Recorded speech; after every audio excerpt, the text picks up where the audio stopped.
California, which has been a natural target for immigration throughout its history, losing people. Between 2004 and 2008, 500,000 residents up sticks and headed elsewhere. By 2010, California could lose a congressman because its population will have fallen so much. Well, the state of Nevada is happy to point out California's situation. So the California legislature is monkeying around with small business again. Get your IOU yet? But don't worry, you know they love you. They just don't want you to relocate to Las Vegas, where there is no corporate income tax, no personal income tax, and low workers' comp fees. If the legislature keeps monkeying around, you can kiss your assets goodbye. Get the monkey off your back. Call the Nevada Development Authority. Las Vegas is open for business. Debra, has California become a laughingstock? No, not really, but I always believe go west, young man. It is our manifest destiny to go where we are financially comfortable, safe. We feel like we can create a safe haven. If Las Vegas can take advantage of that, if Nevada can take advantage of that, they're not taking advantage of anything that we were not able to take advantage of here. Taxes are higher. I can't tell you the number of people that I know personally who have no choice but to leave a place they don't want to leave, but have to matriculate somewhere else because it's going to be easier on their pocketbook and an easier way of life. Of course. Charlotte, do you agree with that? I think California is a great place. But the first thing I want to say is I don't think Villa Ragosa should be doing ads for Nevada, because I think that might have been him in the tree. I recognize that smile. and some people would say that it's good to lose a politician, to lose a congressman. But I think California I agree with Debra that it's a fantastic place. And I actually think that we are going to succeed in the end. I think it's almost like a movie where our history of California, we're going to end up being the hero in the end and winning. You know, we are progressive environmentally, and I think that we can get these industries together and be the leader in the world, which we really sort of already are. We had I really don't believe that. We had 500 solar panels 10 years ago. Now we have 50,000. You know, we have the leader of the slow food movement, which is the opposite of the fast food movement, which is what inspired Michelle Obama to grow her vegetable garden. We have Hollywood. We have beautiful sunshine, beautiful weather, wonderful landscape, cultural diversity. But I believe and that real there's a estate, political you can factor make that's going money. You can make I money think on there's your a political property. factor that's going to, unfortunately, with the politics of California, with the politics of Los Angeles, I really believe, unfortunately, our schools will not do as well. I really believe that we won't come under, that we'll still be under this tight financial belt for a long, long time to come. And that's when you're going to see the push towards Nevada. I do agree that Sacramento needs to get their house in order, and they need to enforce, laws against illegal immigration, and they need to have a surplus and actually save money and not keep having all these programs that they're wasting money on. I mean, they need to tighten their belt, and they need to change the way they do business, and they need to stop giving so much power to the unions. Yeah, but Charlotte, I totally agree, but I still think we can. Charlotte, let me just ask you a quick question. I'll give you the last word here, and we'll do it in 20 seconds. You said, in the end, it's all going to be okay. Yes. How long? And the real estate market's turning right now. Things are on the up. Oh, I know you know the real estate market very well, but come on, Charlotte. We've been saying this for years. In the end. When is the end? 35, 40 years from now? I'm worrying about tomorrow. Tomorrow is the end. We got to fix it now, don't you think?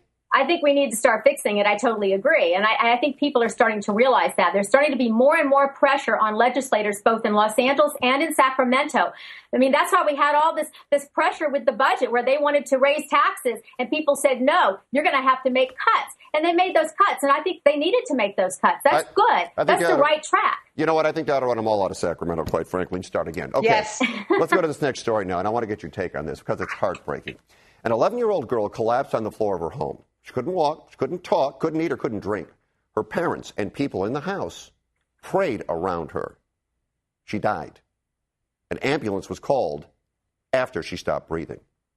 It happened in Wisconsin, and today, Vincent Howard and Leilani Newman were sentenced to 10 years probation and 30 days a year in jail for the next 6 years for praying instead of seeking medical care for their dying daughter.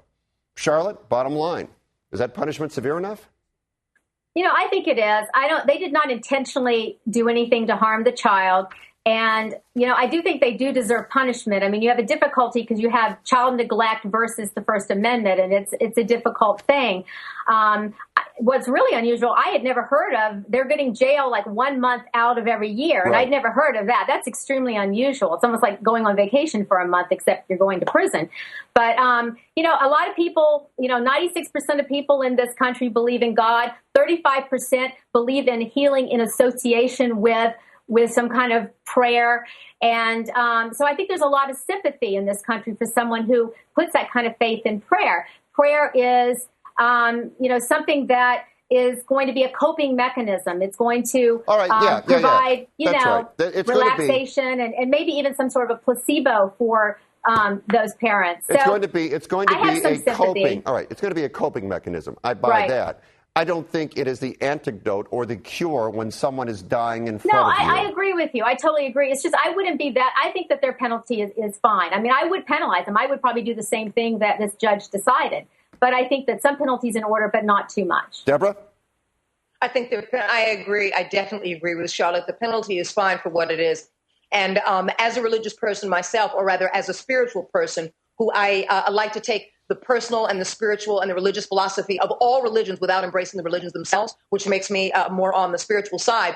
Absolutely. God helps those who help themselves. And it's interesting because they didn't pray for a job. They went out and worked. They didn't pray for their lights to come on. They had electricity. So to a certain extent, there was an understanding of what they're supposed to do within a society, whether it's a godless society or a society that believes in God, but whether it's a local community, regardless of their faith, they knew that there were specific and systematic steps that they had to take to keep their lives running on a daily basis, including a child who has diabetes. Now, although they prayed over that child and believed in that moment, that child could not have had that as the first episode. In other words, I'm sure that she needed medication at other particular times, had to be hospitalized at other times, was home from school at other times, and they should have known better.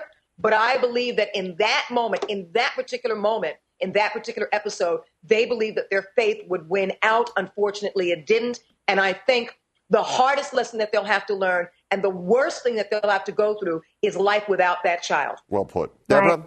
All right. Charlotte? Ladies, nice job tonight. Always good talking to you. We'll talk to you again soon. You too. Okay. What is the one thing you would never want schools to cut from their budgets? Textbooks? Marking pens? Toilet paper?